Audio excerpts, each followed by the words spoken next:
Facebook. We are out here in the Beast, and I just want to give you an update on exactly where we are right now in respect to the Quad Cities. Hope everyone can hear me, but what we have right now is a really nice looking shelf cloud. Again, that's along the leading edge, but right now we're very close to New Liberty, just to the south and west of Dixon, Iowa. But again, this is kind of the incoming storm that is going to be taking over the metro Quad Cities very, very soon. But again, a really nice looking shelf cloud that's being picked up right now on our camera from the Beast. A lot of damaging winds is going to be associated with this line that is coming through. Again, it's going to get to the metro area probably within the next half hour or so. It's been moving pretty quickly here. But again, a lot of damaging winds, for sure going to see a lot of heavy rainfall with this system as well. So the worst of it with the winds, for the most part, is going to pass through with that leading edge. And then after that, we're just going to be left behind with some pretty consistent rain for the morning. And then we'll start to see some drying skies throughout the afternoon. So again, if you're just now tuning in with us on Facebook, we are near New Liberty, Iowa, just to the south and west of Dixon, Iowa. So just looking through some of the comments, I know that we've been dealing with quite a bit of thunderstorm activity during the overnight hours, but this is the main event. This is the line that we are associating with that severe storm threat. Overnight, it's just been some heavy rains. LeClaire, we were in LeClaire this morning during the 6 a.m. hour of Good Morning Quad Cities. They had some really heavy rainfall, and again, that's likely what we're going to see through the afternoon. So get prepared for some of those roadways to even get tough to pass through. Could definitely start to see some flooding on roadways as we get into the next half hour or so when we start to see some of this heavy rainfall. But again, quite a bit to see out here. We're starting to see the storm take over where we are. Again, that is near New Liberty, Iowa, and just to the southwest of Dixon.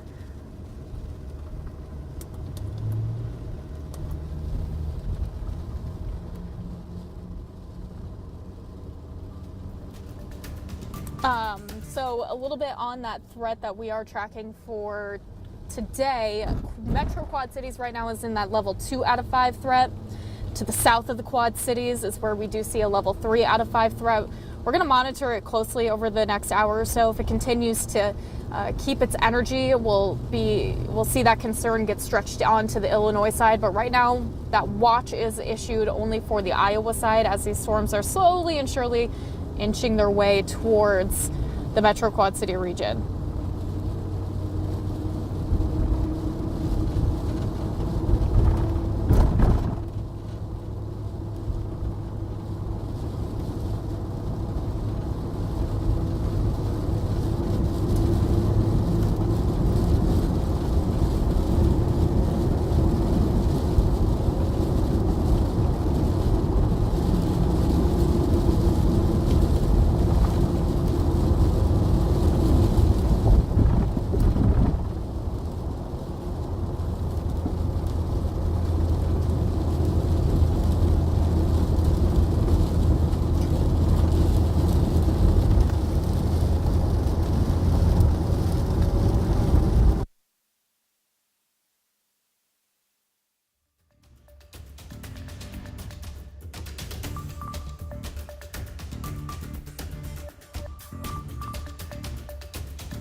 All right, hey Facebook, I'm back with a little bit more signal.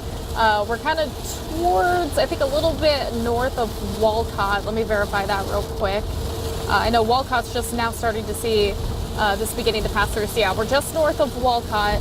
Going to try to get to I-80 and see if we can get ahead of this thing a little bit more. But it's getting very close to the Metro Quad City. So right now that leading edge is passing through Walcott.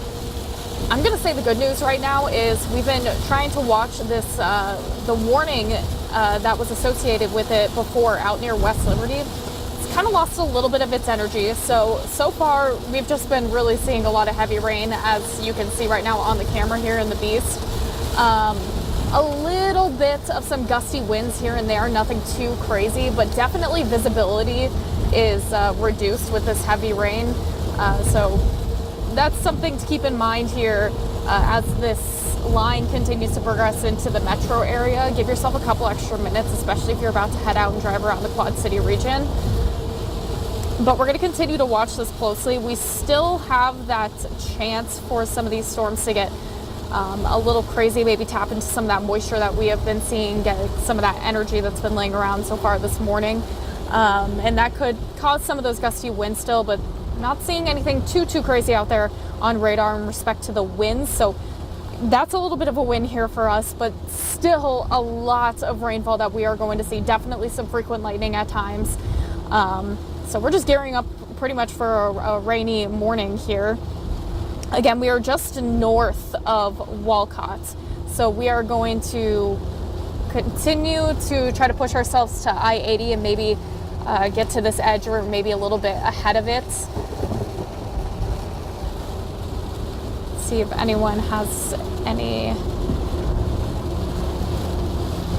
questions. But yeah, we were hanging out around New Liberty, kind of did a circle around there, moved a little bit off to the east, but still pretty much what you see is what you get. This is what we've been dealing with. Again, luckily really nothing crazy in terms of those gusty winds, which is, again, really some good news here. We'll definitely get a little gusty with that leading edge at times, but not anything too crazy to be concerned. But of course, we still have some energy that can tap into for these storms to kind of play with. And we could see some of these storms produce some pretty gusty winds here in the next couple of hours as they make their passage off to the east.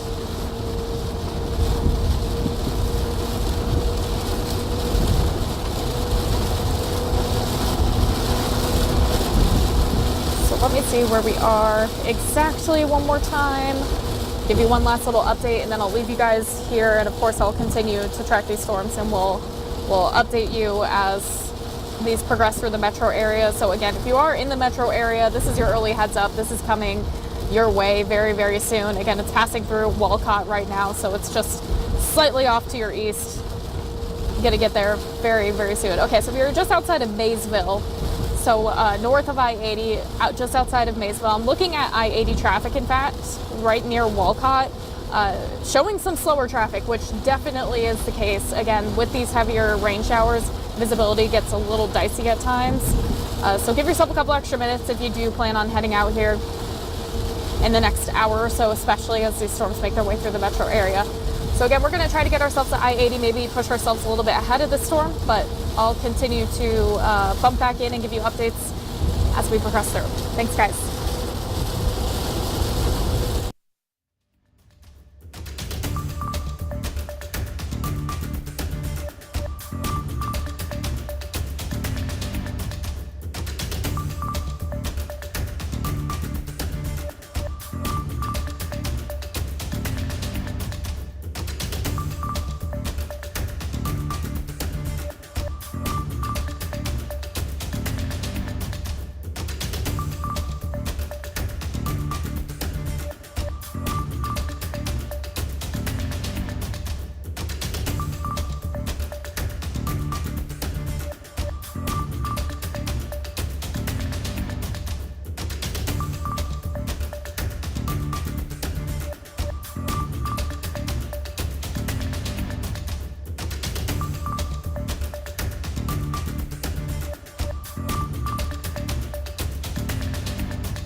Hello, Facebook once again. If you are still hanging around, we are on I-80, I believe, and 280. We are on 280, excuse me. And we are heading towards Woodhall now because the southern extent of that line is still on the Iowa side, so I kind of want to get ahead of it and head to Woodhall and wait out for that southern extent to kick in. Metro area, I'm already seeing those comments of people saying Davenport is getting some rain, as well as a lot of places in the QC. I just have been looking through comments, so continue to give me your comments. Let me know what you're seeing. It's all very helpful, but I'm still tracking it out here on radar. So we are just on the western extent of Davenport. Again, we're going to zoom or head around and get down to Woodhall, kind of wait out for that southern extent. So still there is a bit of energy hanging around, especially south of the Quad Cities, down near Galesburg, especially Oquawka, Burlington region, Abingdon. You guys, that's kind of where we're seeing a bit more of that energy to continue to stick around. So once that line makes its way into the area, we could see it regenerate some gustier winds. For the Metro Quad Cities, so far what I'm seeing, yeah, it's going to be a little gusty, but not anything too major of concern right now that I am seeing. Just a lot of frequent rainfall, some heavy rainfall. And yes, I do know that it looks like the beast is traveling really fast on this camera. I promise you, we are going under the speed limit right now. We are going about 5 to 10 miles under the speed limit, but I promise you we are not going that fast. Because the visibility, it looks a lot better on the camera on top of the beast, but outside of our windshield right now, visibility is a little rough. It's dicey. So we are going to continue to take it easy. Again, inch our way over to Woodhall. But some nice healthy rain that's going to be seen from the system as it continues to pass. I'm very interested to see some of those reports of the total rainfall later on. Because again, we're going to be stuck in some pretty consistent rain here for the next couple of hours. I'm seeing the back line of this still passing through Cedar Rapids. Still, Iowa City has quite a bit of rain to go too. Des Moines is where we're starting to see some of those drier skies. So that tells you just how long we're still going to see some pretty moderate rainfall here this morning. And again, all of our hometowns are in store for this, so it's definitely needed. We've been needing the rain, and it's been really nice to see us finally track in some over the past couple of weeks. But again, when it comes to that severe weather threat, we still have a concern for areas near the Quad Cities, now pointing to the east of the Quad Cities. I just saw somebody comment about Kewaunee. Kewaunee, you're in that threat level 2 out of 5. Again, damaging winds is going to be the main concern with this line as it passes through. It has lost a little bit of energy here in the metro area, so that is why we have not seen any more warnings be issued. But again, that concern that we could see a little bit more of an intensity kick is going to be seen south of the immediate Quad Cities towards Galesburg. So that's why we're going to go head down towards Woodhall and kind of wait out for that line to come in and watch how it progresses here in the next half hour to an hour or so. So again, if you have any reports, let me know what you're seeing. Keep us updated. I'll continue to pop in and out here of this live stream and chat with you guys. But for now, I'm going to leave you to it.